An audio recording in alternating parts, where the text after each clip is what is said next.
That is serrated. That. Yeah. You wouldn't want to get stabbed with that, would you? Is that a machete? Yeah, that's a machete. This is a nasty piece of work. You don't get any easier at all. I know. And you have to try and be strong like every single day. It does kill you, it's hard. Wow. My God. Look at that. I feel properly disturbed by this. I got convicted of GBH and possession of offensive weapon. When you have it, you feel like invincible. I'm Rosena Allin-Khan, doctor, mother and Member of Parliament for Tooting. I've been meeting people directly affected by Britain's continuing knife crime crisis.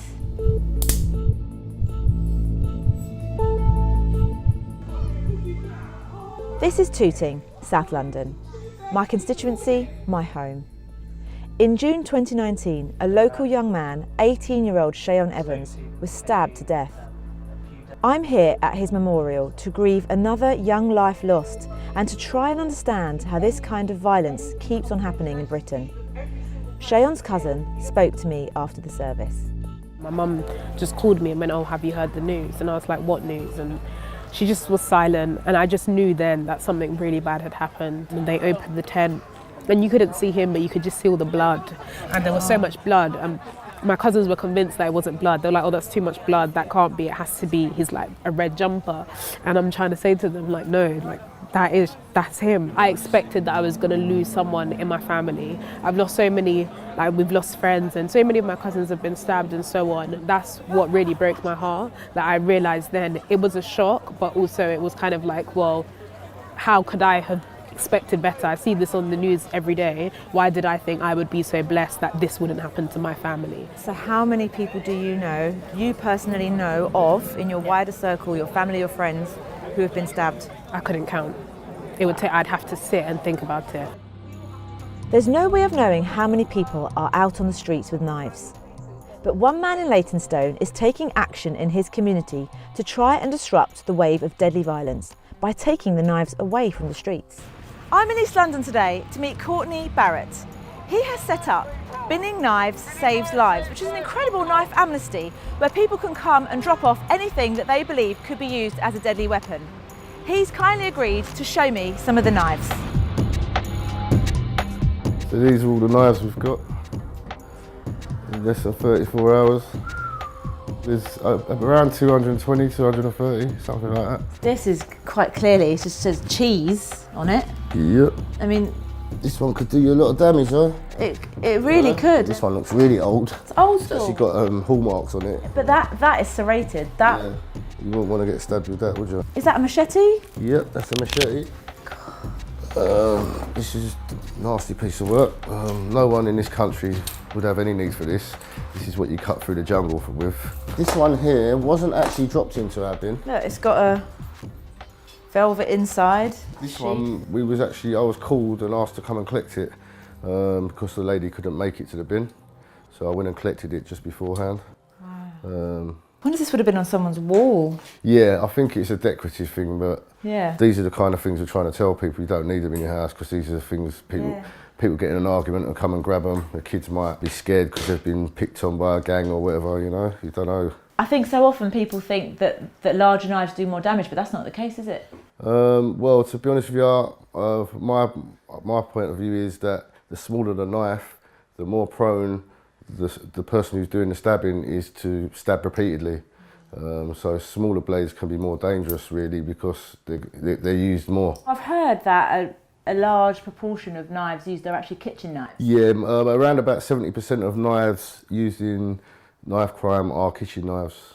People are clueless until we've told them the facts and figures and that. A lot of people just think knife crime's just to do with gangs and on estates and doesn't concern them. You know, but we've showed them it does concern you. It can happen to anyone, any place, any time. You know, anyone could be affected, and anyone could be carrying a knife. You don't know. So, with all those knives, what are you going to do with them? Basically, we're going to make a statue with them. We've got Black Horse Metalworks who have agreed to melt the knives down, and we're going to commission a youth group to make a statue with them. Wow. The statue will be dedicated to everyone that's been murdered by a knife in London in 2019. I've got a diagram here on my phone somewhere. Oh my God. Say there's 140 deaths this year. Yeah. It's 140 love hearts making one big love heart. Yeah. On a plinth with all the dates and names, etc. Yeah. The majority of the weapons Courtney has collected are regular kitchen knives that you'd find in any home. But there is a darker world of knives out there. Knives that aren't meant for cooking, and they're incredibly easy to buy. Several kinds of knives are illegal to sell in the UK. Knives like butterfly knives, flip knives, even knives disguised as other objects. Though they're illegal to sell, how hard are they to actually get hold of? I decided to try and find out and went to a well-known online retailer, and with a few clicks of a button, I was able to get some from China. This one's got a transformer face on it. This knife is very clever. This is disguised as a bracelet for all you Transformer fans. It's got the face of a Transformer on it, and the blade is inside there. But look at that. You could put it on your wrist, clip it, well, flick it open very quickly and use it to do some serious damage. It looks like it's at least 1.5 inches long. A lot of thought has gone into the engineering. The fact that with one hand you can release the blade and hold it and repeatedly knife someone, it's frightening. Got to wrap them up well. Oh my gosh. Look at this. This is a butterfly knife. My God. This makes me really angry. It makes me really angry knowing that our kids can be out there buying this and we think they're safe. This is the tip of the iceberg. Thin package. This is a credit card knife. I'm not gonna lie, I feel a bit sick right about now because I've just taken out a knife that looks like a credit card that could be in someone's wallet on any night out. It is a madness. This looks like it could be your Common Garden Stanley knife. Oh, it's oily. Wow. You can see it's really serrated and they're groups of 3 teeth. These can be bought and be available on our streets.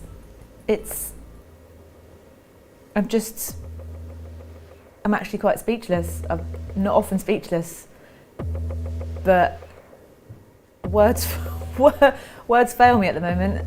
These knives are all designed with one purpose: to kill. And as we know from the endless headlines, so many of those killed by knives are teenagers, kids.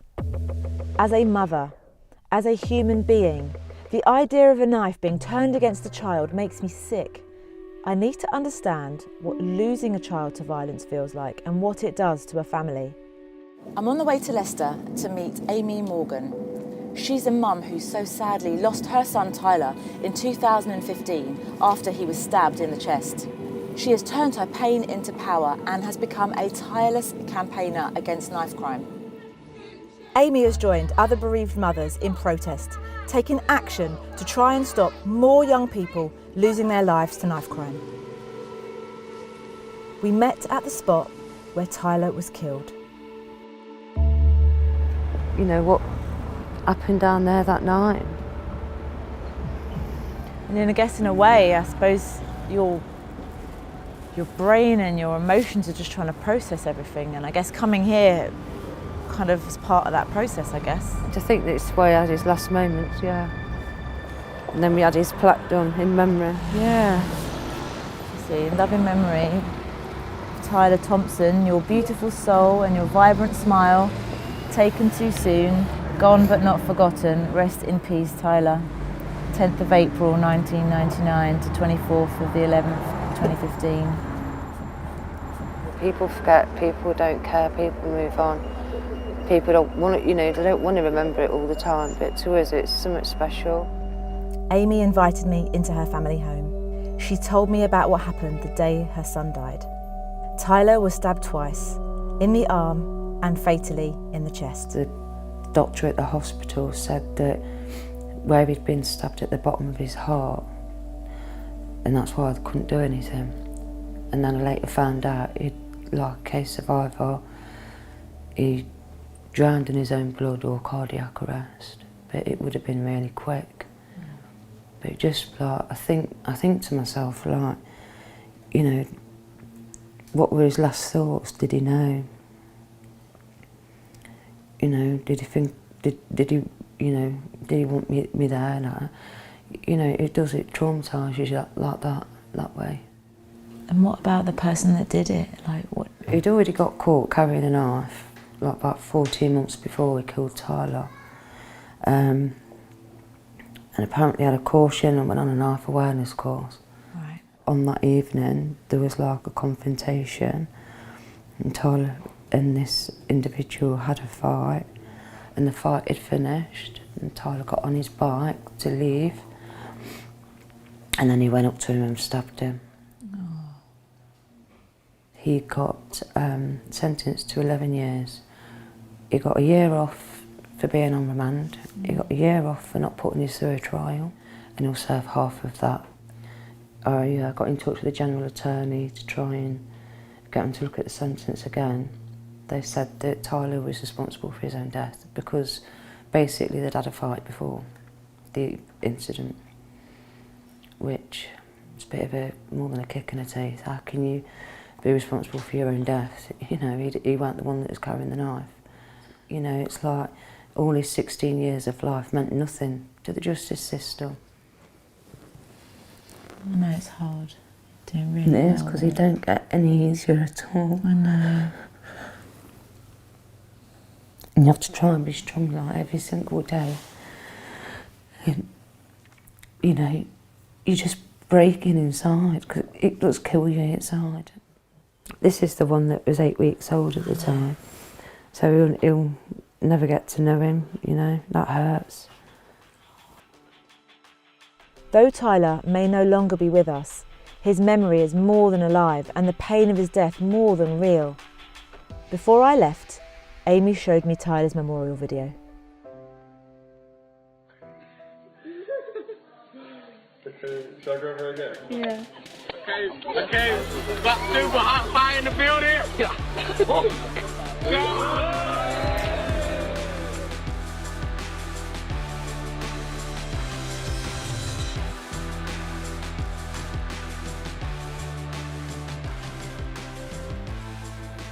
It's hard, isn't it?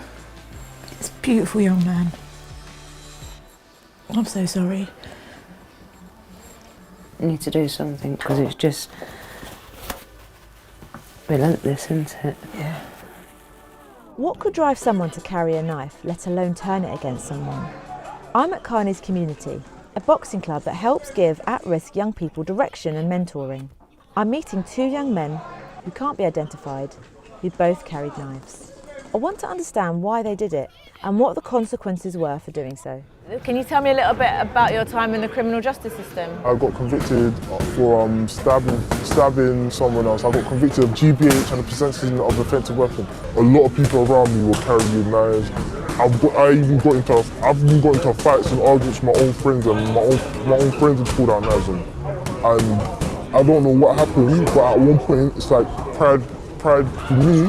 And it's like a lot of other people became more important with anything else. No one wants to lose. And what made you feel, first of all, that you needed to carry a knife?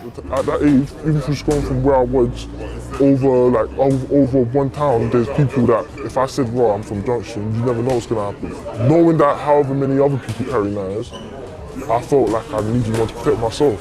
What kept on seeming to happen, I'm getting into fights and people are pulling out weapons. Yeah. Have you been stabbed? Yeah. Funny enough, it was by someone I know. What happened then? Made me a bit more wary. And I did actually start carrying a knife more after that. I got permanently excluded for bringing in a knife to school. I was being approached by other groups of young people, and then when I told the school, they didn't do anything about it.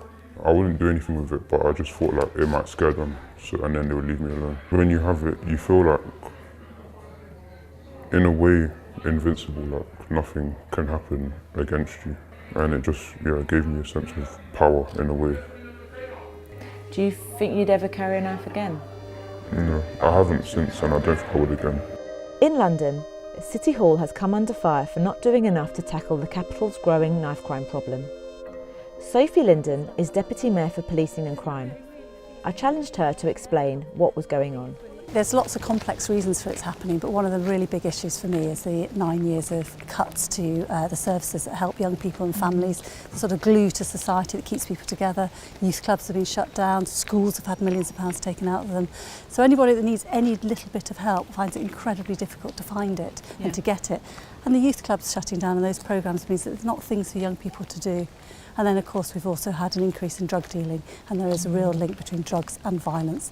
So it's really complex. So there are people that are critical of the Mayor of London, saying he's not done enough? It's not just in London that violence has been rising. In the Home Office research, and you can see that it's across the country that we've got violence rising, and it started in 2014, which is long before the Mayor became Mayor of London. He's put millions of extra money into the police to really get on top and suppress the violence, and he's putting 45 million into the Young Londoners Fund. What can be done to really tackle the issue? Putting extra money into the police so that they can catch those that are perpetrating the violence.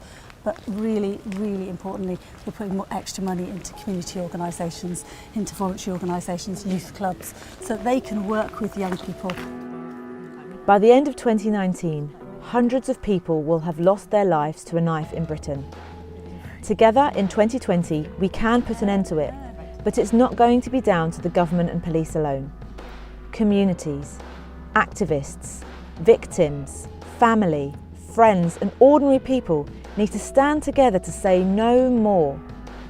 For every Tyler, for every Shayon, for every life needlessly lost to a knife.